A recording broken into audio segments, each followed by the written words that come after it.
আমি Oklahoma state ইউনিভার্সিটিতে master of science in quantitative ফাইন্যান্সে এপ্লাই করি and recently I got my visa approved.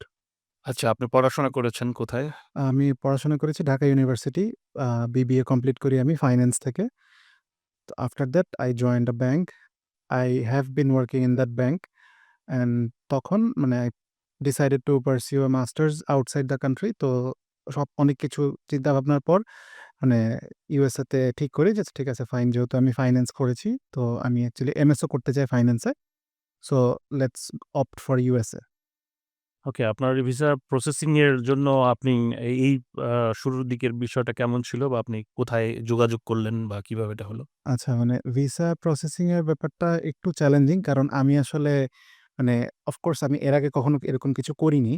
তো মানে ডিএস 160 ফর্ম, দেন হচ্ছে সেভিস ফি, আরো অনেক কিছু, অনেক ধরনের কমপ্লিকেশনস থাকে। তো যেটা আসলে ফর দ্য ফার্স্ট টাইম যদি করতে যাই তখন আসলে একটু নার্ভাসনেসও কাজ করে। তো আমি ওই ফুল প্রসেসটাই আসলে অ্যাডমিশন কানেক্টের হেল্প নেই।